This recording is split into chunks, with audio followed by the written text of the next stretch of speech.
Hola, ¿qué tal? Saludos a todos desde esta nueva entrevista. Hoy recibimos a una persona que trabaja desde hace años por la recuperación de la memoria de una turiasonense ilustre, la cupletista Raquel Meyer. Nos visita la presidenta de la asociación que lleva precisamente este mismo nombre, Lola Calvo, bienvenida. Hola, ¿qué tal? Bueno, hace pocos días se celebraba el natalicio de Raquel Meyer, que en realidad no se llamaba así, se llamaba Francisca Márquez López. Nació un 9 de marzo del año 1888 en el barrio del Cinto de Tarazona. Lola, ¿quién fue para ti Raquel Meyer? Pues en primer lugar, como tú bien has dicho, una turiasonense ilustre por toda su trayectoria, por todo el trabajo que ella llevó, siendo diferente, logró triunfar tal vez por eso. Una mujer casi a seguir ejemplo en estos tiempos en los que estamos, ya han pasado 100 años o 100 y pico. ¿Se conserva algo de la casa donde nació? No, nada. Todos podemos subir, hay un edificio nuevo en el que nos hubiera gustado que hubiera hablado una placa y no está todavía hablado, pero sobre el nacimiento de ella está constatado que nació allí, porque se han dicho muchísimas cosas de si podía haber nacido incluso en otro lugar, de si vino aquí por casualidad a nacer, no, por sus padres ya se habían casado y está la partida de matrimonio y se habían casado en Tarazona con anterioridad. Explícanos, ¿no?, en líneas generales cómo fue su vida profesional, unas pinceladas, ¿no?, de cómo fue esa evolución. Pues yo creo que Raquel fue artista de casualidad. En aquel momento ella, bueno, cuando se marcha de Tarazona, realmente la niña, entre que ya los padres tienen que marchar a Tudela por cuestiones laborales, otras cuestiones en las que ni entro ni voy a entrar mientras la familia no entre y ella tampoco entrará, y no tiene nada por qué afectar a su figura como artista y como persona, pues ella transcurre sus días entre Tarazona y los últimos 2 años de esos 7 entre la familia de su madre, sus abuelos, entre Inestrillas, Tarazona, Tudela. Ya cuando la madre decide irse a trabajar a Barcelona, eran una familia humilde y había tenido mala suerte realmente, marchan a trabajar a Barcelona, se lleva a la niña pequeña solamente, y quiero recalcar, Raquel Meyer solamente y únicamente fueron 2 hermanas, su hermana Tina, se lleva año y pico con ella, y que nació en Vera de Moncayo, por circunstancias, más mayor, un año más pequeña, más pequeña, y Raquel, que nació aquí. La madre se va con la niña pequeña, a Raquel le dejan en un colegio de Tudela a esperas de que la hermana de su madre, que era superiora en un convento francés, la reclamara. Ella se la lleva a Francia y Raquel está criada prácticamente hasta los 14 años con la intención de que profesara. Por eso digo que casi fue artista de casualidad.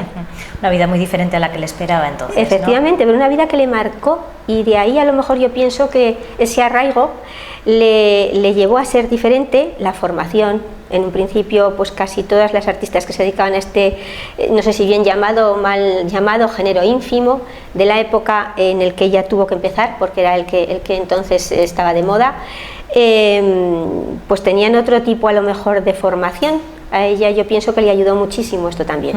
Lo dices varias veces que era diferente, esa diferencia... Es que era diferente. ¿Pero en qué? ¿Eso fue lo que le hizo triunfar? Muchas cosas. Yo pienso, a ver, aparte de que puede haber personas que piensen que su voz no era tan importante como para haber llegado tan lejos, yo creo que cualquier persona vinculada a la música, al canto, y que la escuche en una grabación, no me refiero a las primeras grabaciones que por defecto de sonido en aquellos años, principios de siglo y tal, no corresponden con la voz que ella pudiera tener, todos parecen que cantan como grillos y no era así, como se ha demostrado después. Ese timbre de voz pertenece a una voz que puede cantar lírico, o sea, puede ser una mezzosoprano perfectamente, y de hecho ya cantó zarzuelas, por si alguien no se ha enterado. Una mujer adelantada a su tiempo, también a su época. Sí, pero fíjate, es que era un choque, muy adelantada a su tiempo para ciertas cosas, con muchísimo carácter, y eso es innegable y no lo voy a negar, porque una cosa es ser defensora no, yo intento salir al paso porque me duele que las personas, incluso Martínez Soria, pues es un gran artista en Tarazona, ella una gran actriz, estamos, y cantante, orgullosos de ellos, vamos a hablar de ellos con certeza. Entonces esta persona lo que era, fíjate, muy tradicional para ciertas cosas de arraigo que había llevado a su familia, es tremendamente, y sigue siendo religiosa, y muy lanzada para otras cosas, porque en aquellos tiempos, siendo casualidad, porque ella trabajaba en un taller de costura y ahí es donde la escucharon, y por eso empezó a cantar junto con su hermana. Otra cosita entre paréntesis que voy a decir, porque muy mal se ha debido de contar por ahí que su padre en aquellos tiempos las echó de casa por trabajar en los tabladillos de la época, así textualmente me parece que lo citan, Es que en realidad es que su padre ni las pudo echar porque su padre entonces no estaba ya allí. Su padre de hecho no fue a Barcelona ya. Y jamás hubo ese problema, pero sí que para ciertas cosas pues eran de otra forma. Entonces yo creo que ese carácter que sacaba ahí sí que es innegable. Y de hecho también hay otra anécdota que nos contó efectivamente cuando estuvimos con la hijada y yo ya había oído, y no es morbo porque en este caso es una anécdota, tenía un carácter muy fuerte.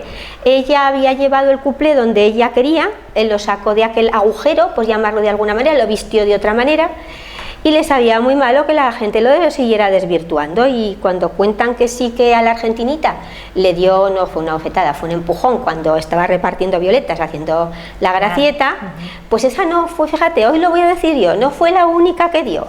Posteriormente en el Price en Madrid, casi ya cuando estaba pues terminando sus días, a otra cantante que todavía vive le soltó otra. No voy a decir el nombre. Vamos, de carácter. Por respeto, sí. Mucho. ¿Crees que está reconocida la figura a nivel general y especialmente aquí en Tarazona, ¿no? Porque en los años 20, en la década de los años 20, Raquel Meller era la figura internacional más importante y al fin hay gente que igual todavía no lo acepta o no lo reconoce, ¿no? O no son conscientes. Es que para que una persona posara en las revistas internacionales más importantes de la época, para que una persona en aquel momento, siendo mujer por sus propios medios, lo repito, tampoco hay que encasillar, en aquel momento las personas que cantaba cuplé, cualquier tipo de artista, era una pena porque enseguida pues le colgaban el San Benito, por decirlo de alguna manera, y más entonces era un San Benito gordo. Y es que en este caso, que Raquel, que sepamos, y por su familia, por amistades, por testimonios directos, fue tan diferente a todas. Mira, en su camerino hay un detalle que todo el mundo que la ha conocido, de hecho, a ver Lola, es que todo el mundo recibía a sus amistades, incluso en los camerinos, algunas con regalos, con flores, jamás dejó entrar a nadie, salvo por ejemplo a gente de su familia, porque entre acto y acto ella bordaba y hacía labores y se arreglaba las medias. Y de hecho he traído ahora el artefacto este que utilizaban en los años 20 para coser medias de ella. Imagino que con el objetivo de ensalzar la figura de Raquel Meller, que no se pierda en el olvido de reconocerla, ¿no? Es cuando decides formar la asociación o cómo empieza tu vínculo con Raquel. A ver, esto es de largo. Yo es que en mi casa siempre había oído, salieron unos discos de mi abuela del año pues Maricastaño, de estos de piedra, pero yo sabía un disco de Raquel y pues mi padre me contó, pues hija, pues cuando fue lo de Barcelona yo estuve, mis padres estuvieron, todas estas historias. Y ha habido siempre como mucha afición. En mi casa siempre se ha hablado, pues bien, por una parte, por mis abuelos, los de mi madre, de la Meller. Entonces yo empiezo a escuchar cosas muy raras en Tarazona. Y por otro lado veo que a Martínez Soria se le hacen homenajes, digo, ¿y por qué a esta señora? ¿No? Pues empiezo a leer, a interesarme, y sale el primer libro de Javier Barreiro. La trata, bueno, la engloba en todo el contexto de aquel momento, habla también de otras, pero como personaje principal, y habla pues muy bien, fielmente, de Raquel Meller. En ese libro, del que yo leo, empiezo a tirar de hilos y mira, pues me dio por investigar. Investigando, pues llegué donde llegué, tuve la suerte de contactar con gente que le había conocido, y empiezo a descubrir cosas, a desvirtuar cosas que no eran ciertas. Y claro, pues entonces decidimos hacer una asociación. ¿De qué año estamos hablando? Estamos hablando desde el 93 hasta que se hace la asociación. En ese momento se iba a hacer aquí un hostal, la dueña vino, me pidió si tenía, porque sabía que yo era afín a esto, pues cosas para poder organizar el hostal en aquel momento. Y al final pues se surgió una asociación maja, queríamos simplemente ensalzar esa figura, mantener su memoria como la de Martínez Soria, no guardarnos las cosas sino siempre han estado para que todo el mundo las pudiera ver, y entonces decidimos hablar con el ayuntamiento, se hizo el museo con las primeras donaciones que se hicieron de Matilde Vázquez, la hija de Carlos Vázquez, del pintor. Luego hubo otras donaciones de la familia, contacté con la nuera que bueno, ella quiere estar al margen, es monja. Y ahora pues últimamente, ya lo último, pero hace ya 5, 6 u 8 años, contacté con su ahijada con la que hemos estado hablando estos días. Y el museo es un antes y un después, desde luego, ¿no? En esta labor de reconocer la figura. Claro, ¿no? Se hacen eventos. Desde el principio yo puedo decir, en contra de otras personas, que no he tenido ningún problema cuando he llamado a puertas para hablar de Raquel Meyer, porque simplemente con hablar de Raquel Meyer, nombrar su nombre, todo el mundo se ha brindado a contarte cosas, pero encantados de la vida, todo el mundo, y artistas y actores que se han brindado a venir y que están, de hecho, esperando pues, para venir en cualquier momento. Hablabas de ese viaje a Madrid, del que te has traído también objetos personales, ¿no?, del artista. Sí, hemos traído, en este caso no han sido cosas, lo último que tuvimos fue el baúl que trajo un señor, sí, que está para poner en el museo. Luego recibí alguna cosita también de Julio, que está pendiente de poner, de Julio Elizalde. Alguna mantelería bordada por ella con sus nombres, pero estas han sido cositas pequeñas que nos guardaba esta señora y que quería que fuéramos y que quería conocerme. Y esto, su casa, debo de decir que me ha dado corte hacer, después de, además como nos recibió, hacerle muchísimas fotos, me ha dado corte, es un mausoleo de Raquel y de sus padres, porque el vínculo viene por el padre de esta señora.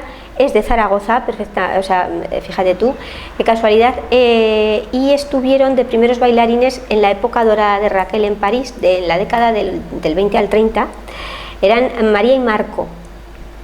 Entonces esta señora hicieron Raquel siempre, a ver, era muy de los suyos.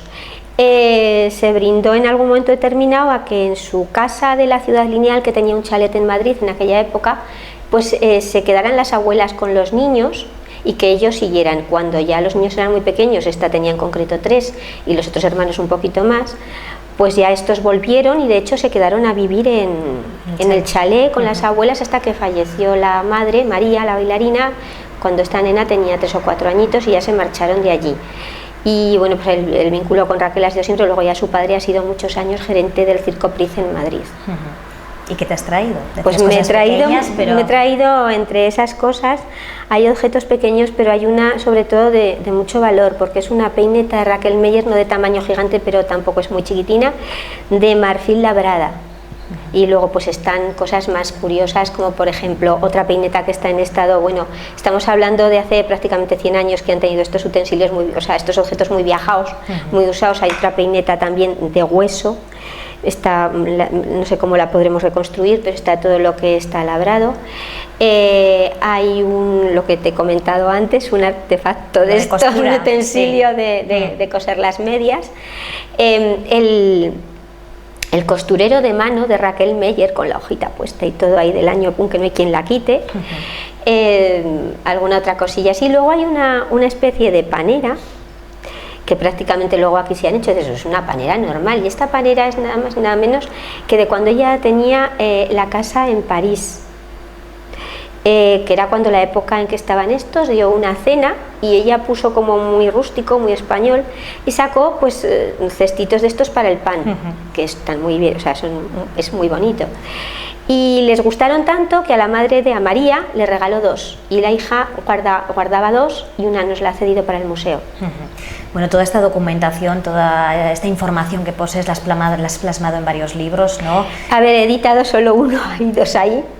Ya veremos a ver cómo los ubicamos. Ya estoy pensando de hacer de los 2 uno, porque a veces pues por falta de tiempo no terminas de hilar lo que tú quisieras y como tú quisieras las cosas, y ahora yo creo que ya tengo que hacer algo, ya es hora. Bueno, es otra forma, ¿no?, de que permanezca la memoria. En la memoria. El hacer cosas constantemente con las asociaciones de aquí, a las que agradezco también porque están siempre dispuestas a todo, y con los artistas que ya te he dicho que están siempre dispuestos a colaborar. Ya sabéis que nosotros somos una asociación sin ánimo de lucro y que incluso si en algún momento hemos colaborado cuando hemos podido sacar algún dinero con alguna asociación benéfica.